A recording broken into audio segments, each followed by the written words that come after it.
Assalamualaikum warahmatullahi wabarakatuh. Kami dari kelompok 6 akan mempresentasikan hasil diskusi kami yang beranggotakan 1. Auliana Fitri, 2. Rindi Aprilia, 3. Sania Esa Putri, dan 4. Zahirina. Baik, saya Sania. Saya akan menjelaskan materi pertama, yaitu tentang modal. Modal adalah dana yang diserahkan oleh para pemilik pada akhir tahun buku. Setelah dihitung keuntungannya yang didapat pada tahun tersebut, pemilik modal akan memperoleh bagian dari hasil usaha yang biasa dikenal dengan dividen. Baik, materi selanjutnya adalah jenis modal. Terdapat dua jenis modal. Yang pertama modal inti, yang terdiri dari modal store, agio saham, modal sumbangan, cadangan umum, cadangan tujuan, laba ditahan, laba tahun lalu, dan laba tahun berjalan. Yang kedua, modal pelengkap.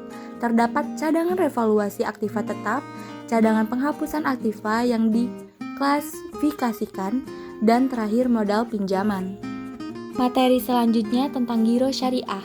Giro syariah adalah giro yang dijalankan berdasarkan prinsip-prinsip syariah. Dalam hal ini, Fatwa Dewan Syariah Nasional telah mengeluarkan Fatwa nomor 01/DSN MUI /6/2000 tentang giro, menyatakan bahwa giro yang dibenarkan secara syariah adalah giro yang dijalankan berdasarkan prinsip wadiah dan mudharabah. Undang-Undang Republik Indonesia nomor 10 tahun 1998 tentang perbankan. Baik, saya Rindi. Di sini saya akan menjelaskan tentang tabungan syariah. Menurut Undang-Undang Nomor 21 Tahun 2008 tentang Perbankan Syariah, yang menyatakan bahwa tabungan adalah simpanan berdasarkan wadiah atau investasi dana berdasarkan akad mudharabah atau akad lain yang tidak bertentangan dengan prinsip syariah yang penarikannya hanya dapat dilakukan menurut syarat-syarat tertentu yang disepakati, tetapi tidak dapat ditarik dengan cek, biliet, giro, atau alat lainnya yang dipersamakan dengan itu. Akad tabungan syariah dibagi menjadi dua, yaitu ada akad wadiah dan akad mudharabah. Akad wadiah ialah memanfaatkan sesuatu di tempat yang bukan pada pemiliknya untuk dipelihara. Sedangkan akad mudharabah sebagian hartanya untuk diperdagangkan dan memperoleh sebagian keuntungannya.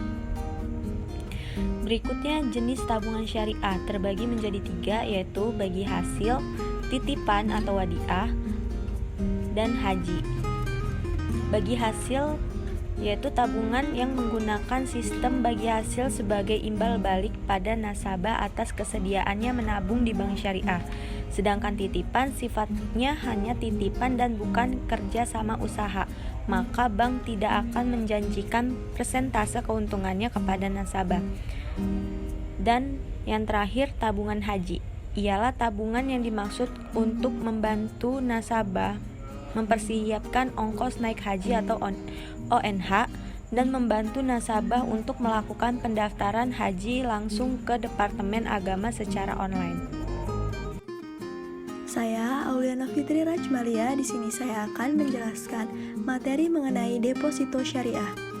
Deposito syariah adalah investasi dana berdasarkan akad mudharabah atau akad lain yang tidak bertentangan dengan prinsip syariah yang penarikannya hanya dapat dilakukan pada waktu tertentu berdasarkan akad antara nasabah penyimpan dan bank syariah atau UUS.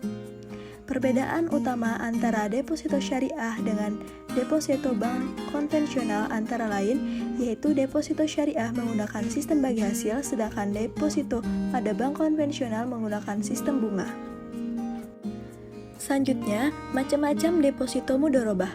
Deposito mudharabah dibagi menjadi dua. Yang pertama, mudharabah mutlaqoh. Mudharabah mutlaqoh yaitu sohibul mal tidak memberikan batasan-batasan atas dana yang diinvestasikannya, atau dengan kata lain mudharib diberi wewenang penuh mengelola tanpa terikat waktu, tempat, jenis usaha, dan jenis pelayanannya. Yang kedua yaitu mudharabah muqayyadah.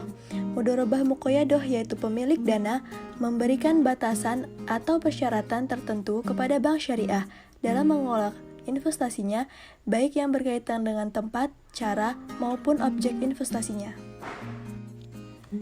Selanjutnya, saya akan membahas materi mengenai letter of credit. Menurut Dewan Syariah Nasional MUI nomor 34/DSN MUI 9/2002 yang dimaksud dengan letter of credit adalah surat pernyataan akan membayar kepada importir yang diterbitkan oleh bank untuk kepentingan importir dengan pemenuhan persyaratan tertentu sesuai dengan prinsip syariah. Letter of credit syariah terbagi menjadi dua, yaitu letter of credit impor syariah dan letter of credit ekspor syariah. Kemudian, pihak-pihak yang terkait yang menjadi pelaku utama dalam transaksi letter of credit yaitu yang pertama, aplikan, kedua, opening atau issuing bank, ketiga, advising bank, keempat, beneficiary, kelima, negotiating bank, yang keenam, confirming bank.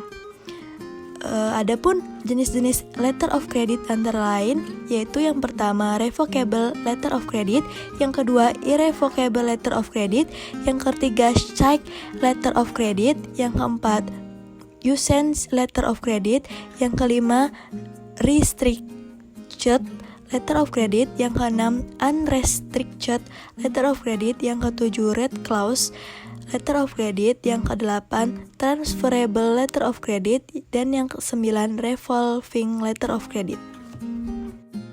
Baik, saya Irina akan menjelaskan tentang bank garansi syariah.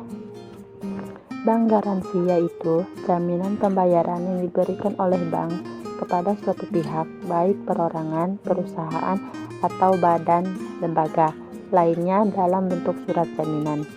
Di dalam pemberian fasilitas bank garansi ada 3 pihak terlibat, yaitu pihak penjamin seperti bank, pihak terjamin seperti nasabah, pihak penerima jaminan seperti yaitu pihak ketiga. Jenis menurut tujuan. Bank garansi untuk penangguhan bea masuk, pita cukai, tembakau, tender dalam negeri, pelaksanaan pekerjaan, uang muka pekerjaan, tender luar negeri, perdagangan, penyerahan barang, mendapatkan keterangan pemasukan barang. Jenis menurut manfaat. Penerimaan berupa biaya administrasi, provisi, garing komosi yang merupakan fee-based income bagi bank. Pengendapan dana start jam yang merupakan dana murah bagi bank, memberikan pelayanan kepada nasabahnya sehingga nasabah menjadi lebih loyal kepada bank. Sekian presentasi yang dapat kami sampaikan. Apabila ada kesalahan kami mohon maaf, kepada Allah kami mohon ampun. Wassalamualaikum warahmatullahi wabarakatuh.